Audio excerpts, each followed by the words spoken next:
Old man here, and I'm about to step out of my comfort zone. That story is coming right up.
The second cut was much better.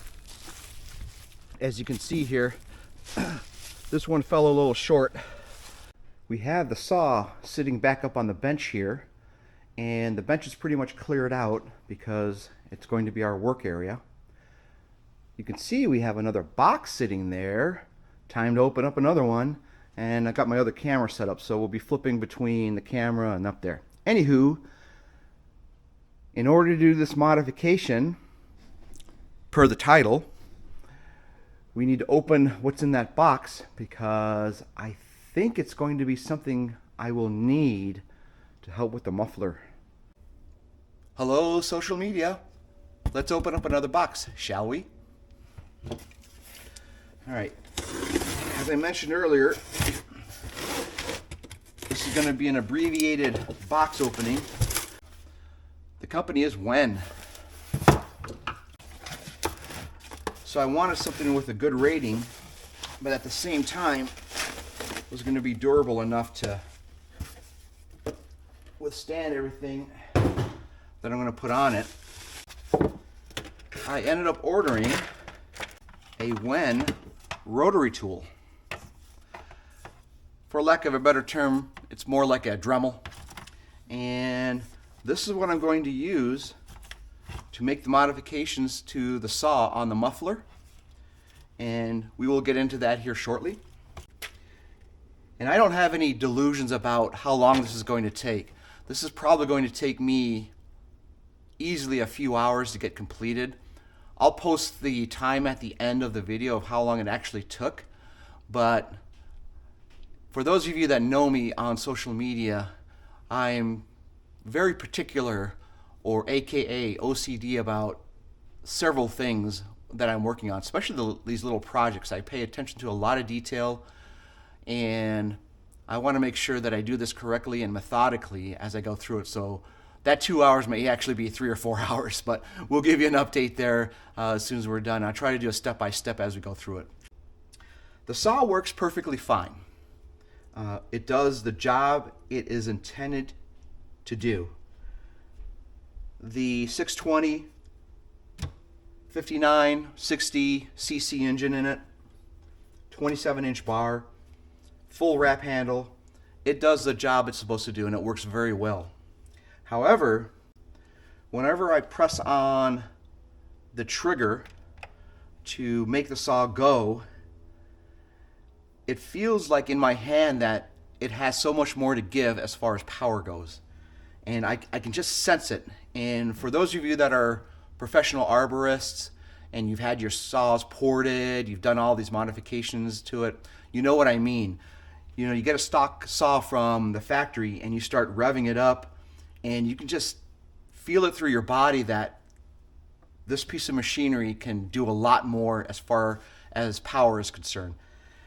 So got onto YouTube, watched a bunch of videos, and that's pretty much the consensus, that if you make some modifications to the saw, you will actually physically feel the power increase in the saw.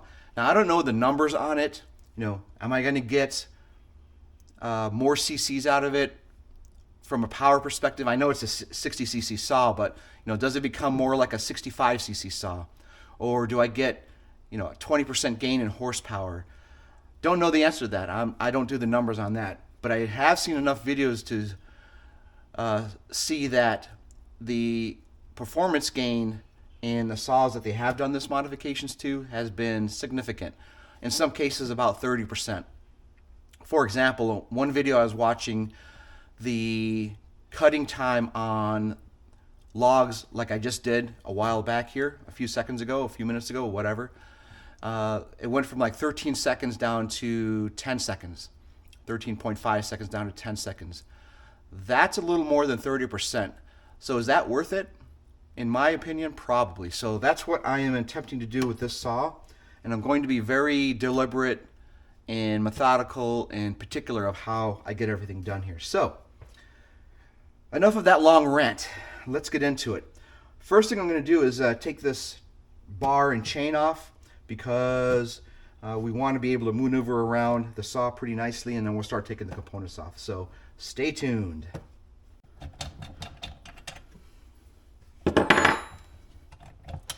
Much editing is coming on this video. So we got the bar cover plate off. We'll clean that up later. And bam, there it is. Very nice. Let me put this stuff to the side so we have a little more room to work. I'm also going to clean this up a little bit so it's not so oily and dirty. Keep your tools clean. Essentially what has to happen here is this piece needs to come up, which covers the air filter. Take the air filter off and you'll see the carburetor underneath. If you look inside that exhaust valve, it's got like a restrictor plate in it. You could see it above, centered inside of that opening, and we want to remove that. And the goal here is this. The idea on the muffler mod is to make airflow more freely through the muffler. Inside this muffler, there's a lot of restrictions on here, one including that plate I just showed you, and then inside I believe there's like a tube that the air has to circulate through before it gets to the exhaust. We basically want to remove all of that and make it very free flowing. And then once we remove that centerpiece that I showed you on the exhaust and put that back on, there should be enough back pressure to allow the saw to still operate. So that's the goal, at least. And then on the carburetor itself, there are these tabs inside the adjustment screws that will only allow you to adjust the carburetor so far. And we want to remove those tabs, file them down, put them back in, and then you'll be able to get full motion of adjusting the carburetor, either lean or, I don't know, forgot the other term, but either lean or whatever that term is, I forgot. Anywho, that will allow you to do that. So that's the plan here, and we're going to continue on. Stay tuned. Take the choke out. Boom. Take the air filter out. And you can see here, it's had a little bit of use on it. It's starting to build up a little bit here on the air filter. We've got the air filter and the air filter cover off, and now I'm going to go through and remove the two bolts that hold the casing on for the air filter.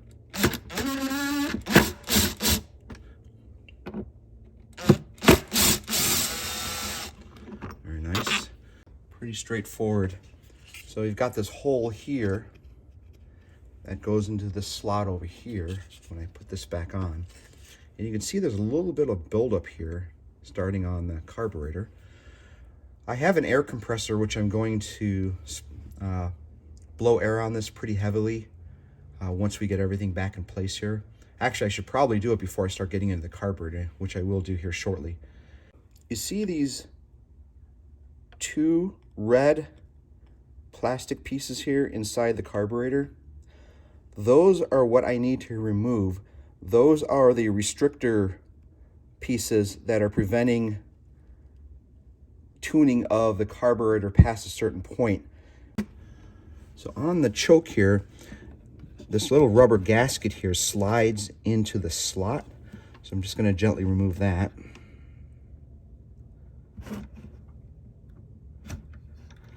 All right, that's easy. And then it just kind of slides into place there over the choke lever here. What I'm going to attempt to do now is remove these two pieces here without having to remove any of the tubing on here. I want to try to keep everything intact as best as possible. If you look closely here, you see that little space right there, and then that little space right there, and these gaps here. If you look, and I don't know if you can see it on your screen, but there's these red tabs that are on this piece here. And what we need to do is maneuver that in a way where I can take that out and just pull on it. And what I've seen people do is they take a screw like this, which is essentially a drywall screw, and they stick it in there and then they kind of pull on it to get those two pieces out. That's what we are going to do first. Let's see if we can do that here. All right. You just kind of put it in there, let it grip, and then kind of pull it out.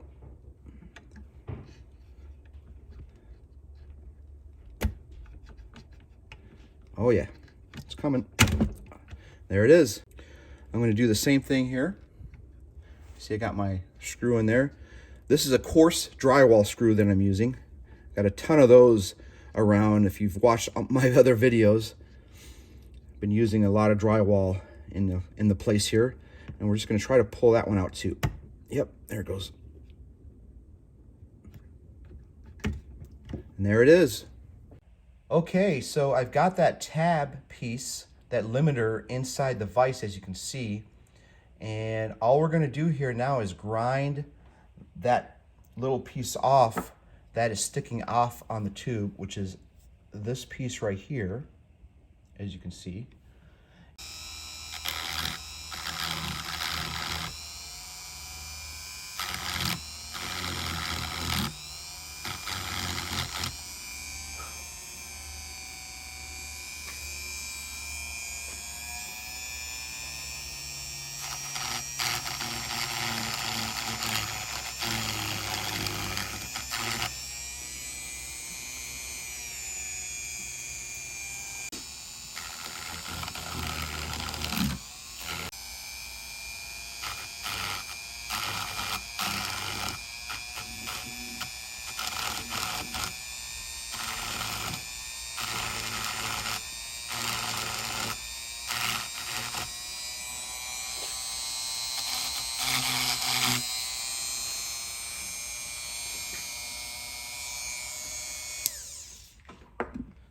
All right, let's take a close look at this. And you can see that's pretty much grinded down, those two tabs. That looks really good. Here are the two pieces that I just filed down. You can see now that they are smooth on each side here. I went a little deep on one of these, but that's okay because the adjustment is all done from the inside of these tabs, so I'm not too worried about going a little deep where I did. But you can see here, these are now flush on each side, and now it's just a matter of putting both of those back in to the carburetor. We're going to put the first one in here. Just slide that back in. There's one. And then we're going to take the second one, if you can see that here, and do the same thing. Slide that back in. Now they're both in. This just needs to sit in here quite nicely. And then, if you remember, this rubber gasket here is going to fall into place under here. So let's just try to get this on. And once that sits there like this should just pull out. Yep, there it is. That looks like a pretty good seal, but now we really got to try to get this through the hole here. There it goes. So that was not too bad at all. Not too bad at all. So I'm going to gently screw this in with my impact. Make sure it goes in tight.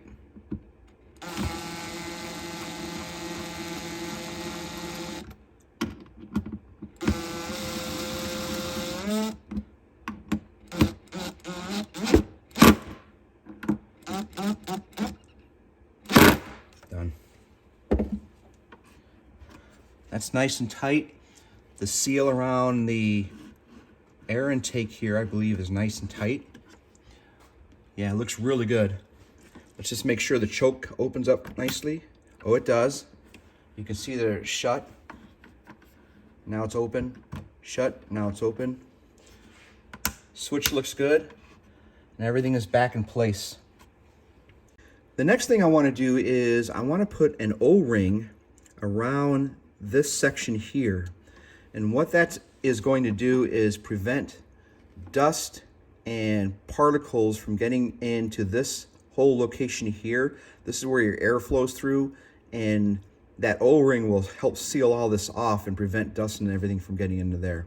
So, let's get it on there. Come on. There we go. Yeah. Perfect. Now you see how that's on there? That might have been a little hard to see, but I'm going to zoom in here and show you what I mean. All right. And on my O-ring chart here, that was a number OC12, so 012. All right, so now all we're going to do is put this back on. This should fit on there quite nicely with the O-ring creating a seal there. The choke's got to be out to put this plate back on so it fits over. And all I'm going to do here is put that back over, like I said. Press it down, and that should screw into place. You got to take this bolt off, and then the two that are inserted in the hole here. So I'm going to use my impact drill again to back this out. Keep it going.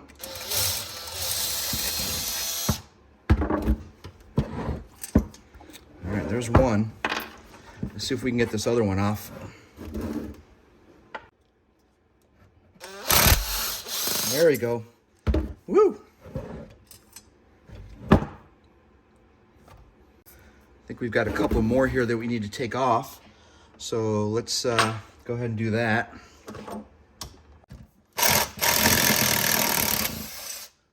Wonderful.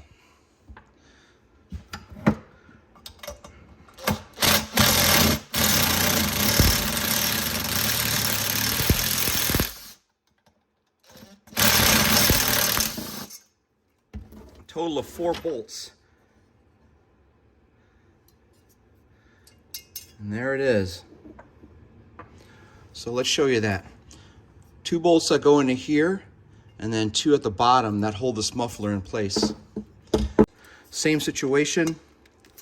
Should fit just fine. Take it off. Yep. All 4 of them.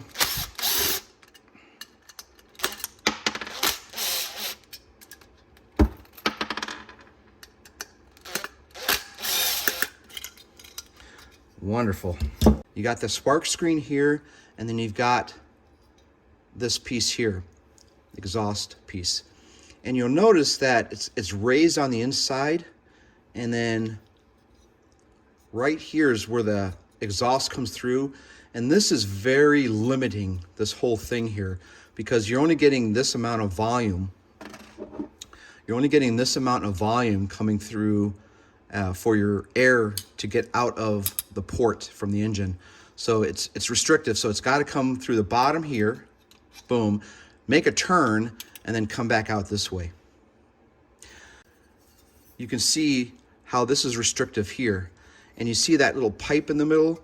That goes in on the inside, and then there's baffling and stuff in there, not baffling, but holes on some side plates here that really restrict the airflow coming back out through the exhaust. We want to get rid of that also.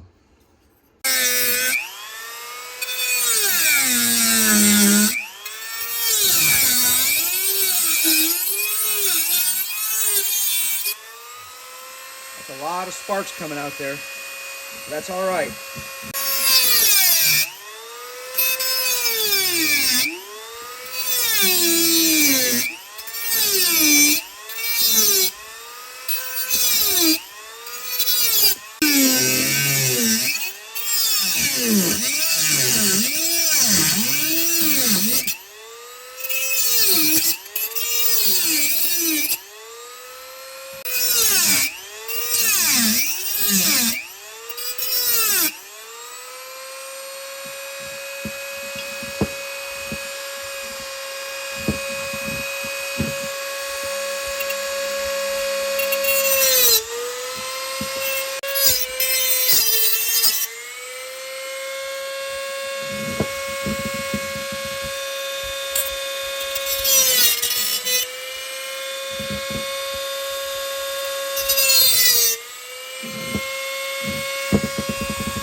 we're going to try to get that piece out.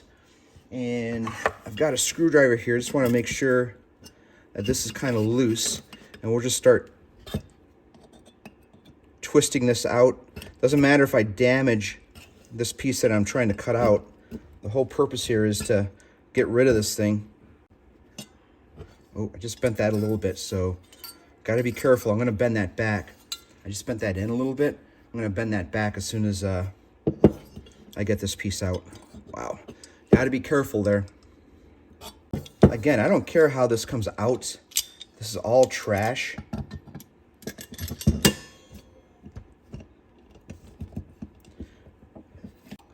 You know, I'm just trying to make enough room where I can get the pliers in there to either grip this piece and just start twisting away. I can see inside there, and it's just really convoluted why they would put so much restriction on these. Now I get it, there's the EPA factor and, you know, working on federal lands, and they've really put a lot of restrictions on, you know, how chainsaws come out. But a lot of people do these modifications and to get a little more horsepower out of their saw. Can't really blame them. Why not use the saw to its full potential, right?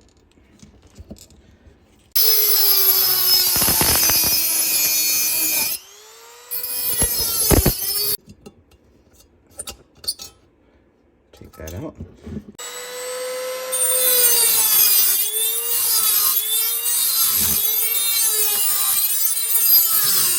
Another piece here. This one's got still a little bit connected, but boom, there we go.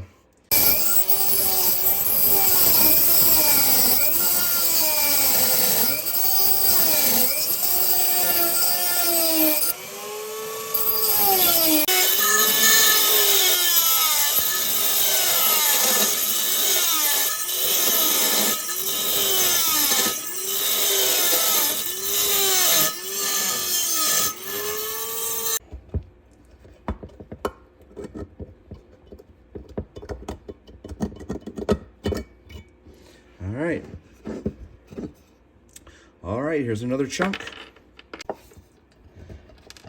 I'm out of my comfort zone, of course, with this, but feels good, man, you know? Feels good to be able to get your hands, especially on a small engine, because, like I said, I consider myself pretty handy with all the woodworking renovation I've done, just these different projects, but never really big on small engines.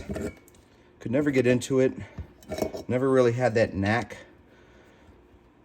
So this is kind of a step in that direction, and kind of digging it, man, you know?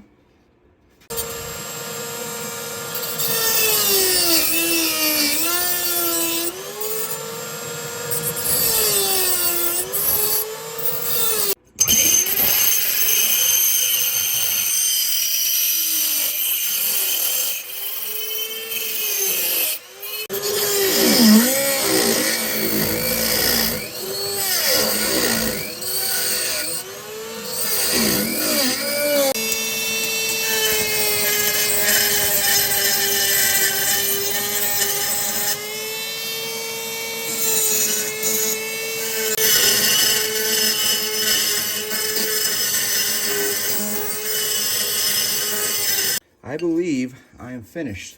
So let's take a close look at what we've got here. You can see here, I'm basically ground down right to the plate here, and it's pretty smooth. It worked out pretty good. I don't think that's going to be any issue with the airflow. If you look at it from the top, you can see now there's a gaping hole there of where that pipe used to be. The time it took to get all of that out of there, just that pipe, from the time I started, easily 2 to 3 hours worth of just keep working it and working it and working it. It was kind of tough. You know, you saw that I bent these edges here, and we're going to go back and take care of that right now. All right, so we've got this straightened out pretty good here. I know it looks ugly with all the scratches on it, okay? but you're never going to see that once we get everything back on.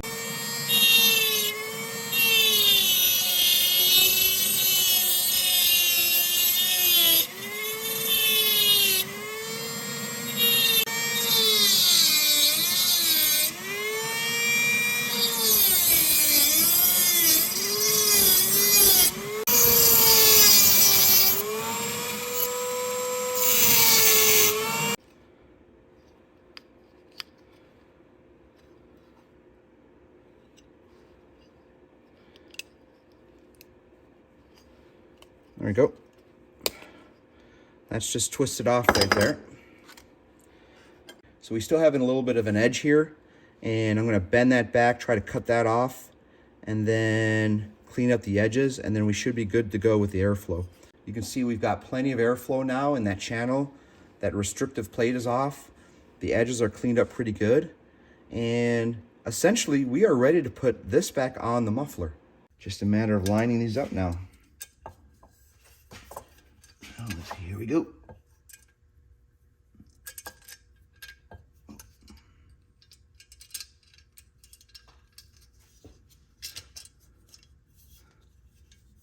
Might actually have to tilt the saw out, but that's okay.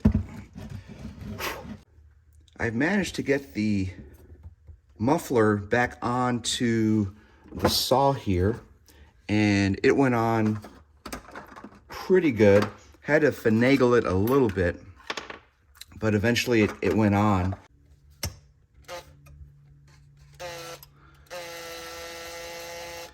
Yeah. I've put the bar and chain back onto the chainsaw, and it went on quite nicely. Everything's looking pretty sharp. Now it's just a matter of taking the saw out and testing it. So let's go ahead and do that.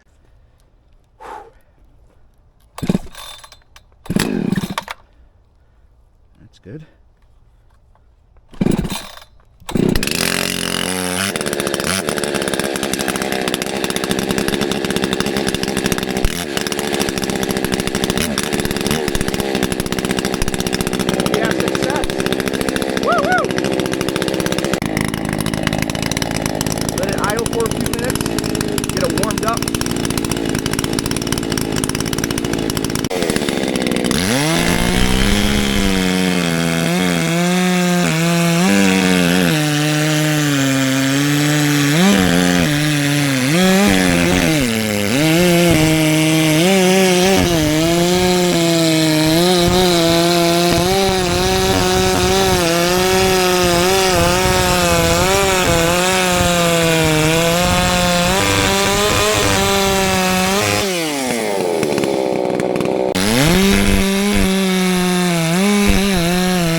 All right, I idled it down a little more.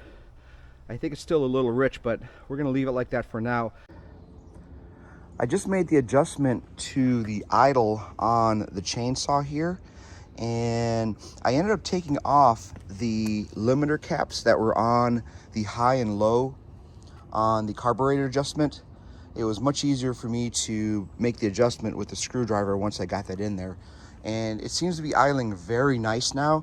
I've also adjusted the RPMs on this so it doesn't rev so high when fuel is going through it. So I'm gonna go ahead and start this up, and then we're gonna show you what that looks like here. All right, I'm gonna start it up now, and you're gonna notice that it's idling much lower than it was earlier. So check it out.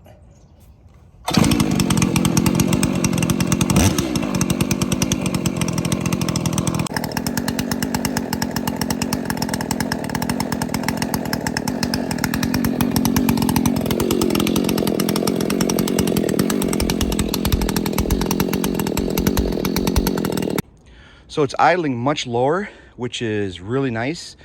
And I think we're going to be in a pretty good position here to use this as is. And with that, ladies and gentlemen, peace out.